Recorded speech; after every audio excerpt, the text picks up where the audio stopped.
nombre del Padre, y del Hijo, y del Espíritu Santo. Amén. Agradezcámosle al buen Dios. Él nos ama, es misericordioso y está siempre atento a nosotros. En estos días en que estamos todavía pasando por momentos muy difíciles en todo el mundo, vale la pena siempre estar atento para escucharlo y para expresarle cada día más nuestro amor y nuestra fe. Pidámosle todos los días que nos aumente la fe. Y con esa fe que nos aproxima a Él, escuchemos lo que nos dice el Señor Jesús en el Evangelio de San Mateo. Aquel día se acercó Pedro y le preguntó a Jesús: Señor, si mi hermano me ofende, ¿cuántas veces tengo que perdonarle? ¿Hasta 7 veces? Le contestó Jesús: no te digo hasta 7 veces, sino hasta 70 veces 7. Por eso el reino de los cielos se parece a un rey que decidió ajustar cuentas con sus sirvientes. Ni bien comenzó, le presentaron uno que adeudaba 10,000 monedas de oro. Como no tenía con qué pagar, mandó el rey que vendieran a su mujer, sus hijos y todas sus posesiones para pagar la deuda. El sirviente se arrodilló ante él suplicándole: ten paciencia conmigo, que todo te lo pagaré. Compadecido de aquel sirviente, el rey lo dejó ir y le perdonó la deuda. Al salir aquel sirviente, tropezó con un compañero que le debía 100 monedas. Lo agarró del cuello y mientras lo ahogaba le decía: págame lo que me debes. Cayendo a sus pies, el compañero le suplicaba: ten paciencia conmigo y te lo pagaré. Pero el otro se negó y lo hizo meter en la cárcel hasta que pagara la deuda. Al ver lo sucedido, los otros sirvientes se sintieron muy mal y fueron a contarle al rey todo lo sucedido. Entonces el rey lo llamó y le dijo: sirviente malvado, toda aquella deuda te la perdoné porque me lo suplicaste. ¿No tenías tú que tener compasión de tu compañero como yo la tuve de ti? E indignado el rey lo entregó a los verdugos hasta que pagara toda la deuda. Así los tratará mi Padre del cielo si no perdonan de corazón a sus hermanos. Cuando Jesús terminó este discurso, se trasladó de Galilea a Judea, al otro lado del Jordán. Palabra del Señor. Ayer comenzamos a hablar del perdón y decíamos que es conveniente y muy importante que aprendamos a practicar la corrección fraterna. Hoy continuamos a hablar del perdón, de ese perdón que debemos brindarle a nuestro hermano, de ese perdón que nosotros recibimos de Dios. Y comienza el texto diciéndonos que Pedro le pregunta a Jesús: ¿cuántas veces debo perdonar? No te digo que perdones hasta 7 veces, sino que perdones hasta 70 veces 7. Es decir, perdona siempre. El perdón de Dios no tiene límites. El Señor Dios tiene un corazón misericordioso y todos los días está atento para concedernos el perdón. 70 veces 7, es decir, siempre, porque necesitamos el perdón divino. Así, el Señor salta de un número generoso a uno indefinido, explicando su respuesta con la parábola paradójica en la que todo es enorme.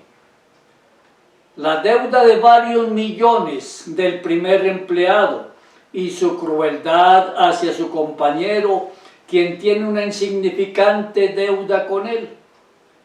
El compañero incapaz de perdonar muestra con sus hechos la mezquindad humana. Y movido por su falta de amor no tuvo en cuenta que el rey, compadecido por él, lo dejó ir y le perdonó la deuda. ¿Cuánto nos ha perdonado el Señor Dios todos los días de nuestra vida? Y constantemente le decimos, Señor, perdóname. Constantemente decimos, Señor mi Jesucristo, ten misericordia de mí. Celebramos el sacramento de la reconciliación y Dios a través del sacerdote nos da el perdón de nuestros pecados. A pesar de eso, a veces nos cuesta mucho trabajo perdonar a la otra persona, cualquier ofensa, por pequeña que sea, y siempre terminamos diciendo, bueno, yo te perdono, pero no olvido.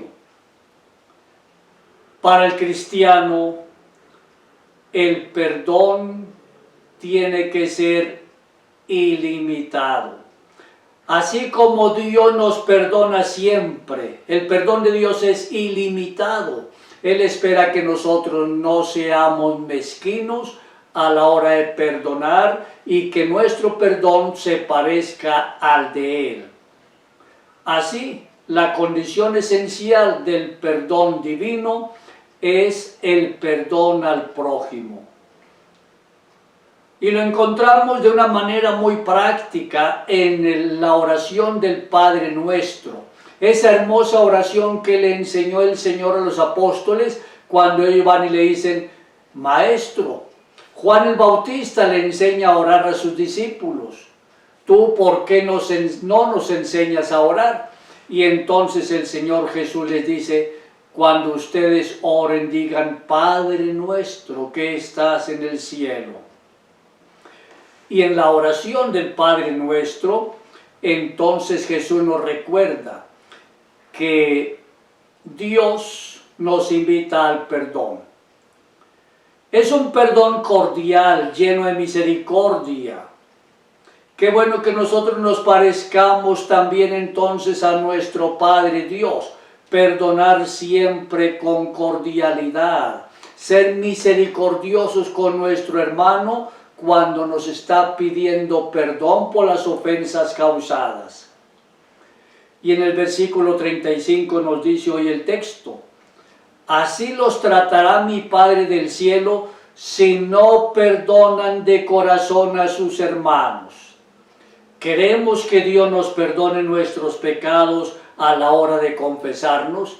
Pues bien, el primer paso es que nosotros primero perdonemos a la persona que nos ha ofendido. Y con mayor razón cuando esa persona cae en cuenta que ha fallado y se acerca a nosotros para presentar excusas. Dios nos abre la gracia de su perdón de una manera insospechada, pero la retira ante los corazones ruines que niegan el perdón al prójimo. Si yo no perdono a mi hermano, entonces Dios nunca me perdonará. Así me confiese con frecuencia, pero si yo soy incapaz de perdonar a mi hermano la ofensa que me haya causado, Dios jamás me perdonará. Esta parábola, que es un drama en curso, describe la relación de los seres humanos con Dios y con los demás. ¿Cómo me relaciono yo con Dios mi Padre? Con Dios que es el Rey de todo el universo. ¿Y cómo me relaciono con las personas que están cerca de mí? Acordémonos que el principal mandamiento es amar a Dios. Y el segundo, semejante a este primero, amarás al prójimo como a ti mismo. Los dos mandamientos forman uno solo. Por lo tanto, si yo de verdad amo a Dios, lo amo amando a mi hermano. Si yo amo a la persona que está cerca de mí, es señal de que de verdad yo amo a Dios. Es lo que nos enseña San Juan en una de sus cartas. Somos mentirosos si decimos que amamos a Dios, a quien no vemos, pero resulta que no amamos a nuestro hermano, a quien sí podemos ver y estamos viendo todos los días. ¿Cuántas veces vemos a gente obteniendo amnistías, pero que luego ahogan a su prójimo por cualquier bobada? No es solo una cuestión de economía, sino de relaciones humanas.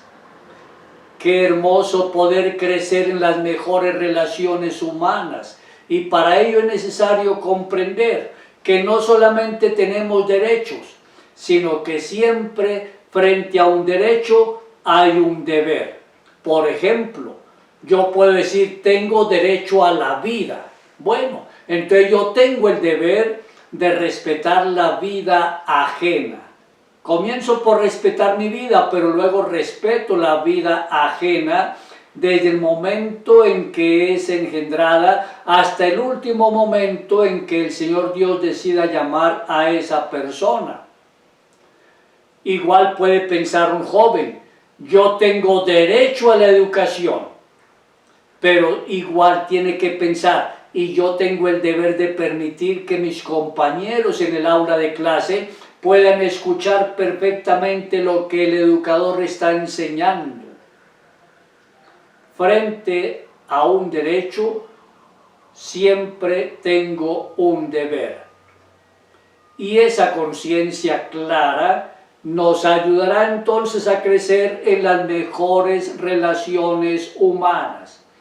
Pero no nos quedemos solamente en derechos y en deberes, demos un paso más allá ya que somos cristianos y vivamos el gran mandamiento del amor. Si yo me amo, soy capaz de amar. Y si sé amar de verdad a la gente, entonces estoy de verdad viviendo todos mis derechos y respetando los derechos de las otras personas. Quien está por encima y viola imprudentemente órdenes superiores, forma permanentes líos ante faltas leves de observancia por parte de sus subordinados. Un cónyuge que traiciona seriamente al otro, quizás incluso lo mata, solamente motivado por los celos siempre infundados. Y así en todo momento nos dejamos arrastrar por la incapacidad de ver que todos podemos fallar, pero que igual todos tenemos la posibilidad de levantarnos, y entonces al levantarnos volver a mirar con optimismo la vida y tomar el rumbo que el Señor Dios quiere de nosotros. Pero por la gracia de Dios uno no bromea con el Señor. Dios es siempre bueno y misericordioso, hasta el punto de asumir y expiar nuestras faltas. No tolera el abuso de poder de quien, movido por su egoísmo, oprime a los demás por pequeñas cosas. La sentencia es clara e inapelable. Solo una respuesta: perdonar de corazón a tu hermano sin importar la falta cometida. Si aprendiéramos a decir con pleno sentido y desde el corazón, perdónanos como nosotros perdonamos, es lo que decimos diariamente en la oración del Padre Nuestro. Dios nos perdona sin límites, perdona siempre. Para Él sí es perdón total y cuenta nueva. Dios siempre nos perdona y jamás se vuelve a acordar de las faltas confesadas y perdonadas. Por eso el día en que yo me confieso, Dios me perdona. Y no volveré a confesar esa falta que ya fue perdonada, no. Si Dios me perdona en el sacramento de la reconciliación, ya Él se olvida para siempre de ese pecado que un día pude haber cometido. Incluso no basta perdonar internamente. No es suficiente que yo diga en mi corazón le perdono a fulano porque me hizo esto o aquello. No. Por eso el Señor nos recomienda solucionar directamente las dificultades. Ayer hablábamos de la corrección fraterna. Si mi hermano me ofende, yo debo buscarlo, conversar con él, llegarle al corazón y hacer las paces. Si no me escucha a mí, entonces voy con otra persona y entre los dos le conversamos. Si ganamos a ese hermano porque reconoce su falta, entonces hemos dado un buen paso. Y si ese hermano definitivamente no me escucha ni me escucha con otro testigo, entonces a la comunidad se le presenta. Y si no escucha a la comunidad, entonces ese hermano que quiere quedarse tercamente en el mal, sencillamente queda por fuera de la comunidad. El Señor nos recomienda entonces solucionar directamente las dificultades. Primer paso. Segundo paso, cuando yo hago las paces con mi hermano, entonces ahora sí doy el segundo paso y voy a celebrar el sacramento de la reconciliación para que Dios me perdone. ¿Qué nos dice el Señor en el Evangelio de San Mateo, capítulo 5, versículos 23 y 24? Si mientras llevas tu ofrenda al altar, te acuerdas de que tu hermano tiene algo contra ti, deja la ofrenda delante del altar, ve primero a reconciliarte con tu hermano y después vuelve a llevar tu ofrenda. La Eucaristía, celebración por excelencia del amor de Dios, requiere el perdón mutuo, la paz del corazón. Por eso comenzamos la celebración de la Eucaristía pidiéndole al Señor perdón por nuestras faltas y rezamos el yo pecador y luego decimos Señor ten piedad. Y una expresión más para decir que estoy en paz con mi hermano, con mi hermana, es que en un momento de la Eucaristía el sacerdote nos invita, dense fraternalmente el saludo de paz. Y qué bueno que ese signo no sea una hipocresía, una tradición, yo saludo a la persona que está a mi lado, no, sino que sea de verdad un abrazo de paz. Y más cuando dos personas se conocen y se sabe que mutuamente se han ofendido.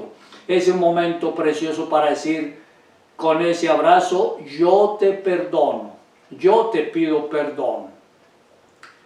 La comunidad eclesial encuentra en la celebración de la Eucaristía el lugar privilegiado de la presencia viva y salvadora del Señor Jesucristo, siempre y cuando se hagan realidad las condiciones y actitudes enseñadas por Él en la oración del Padre Nuestro. Por eso seamos sinceros.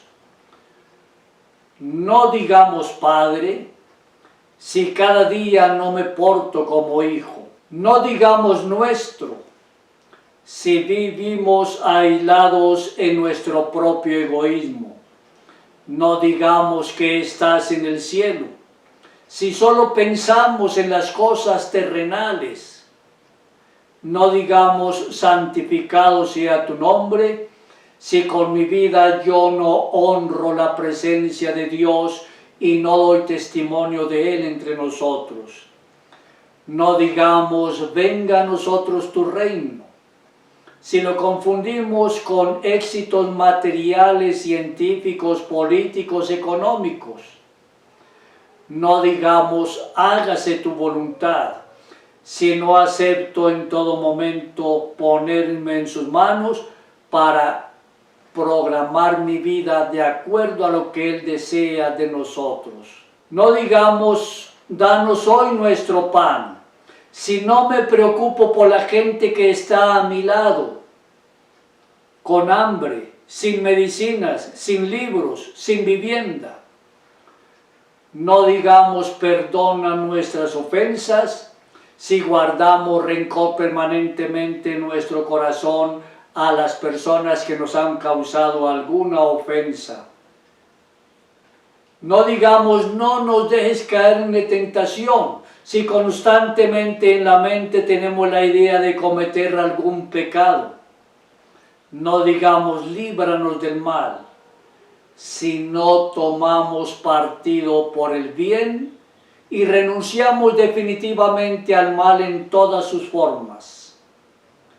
No digamos amén si antes no tomamos en serio las palabras del Padre nuestro.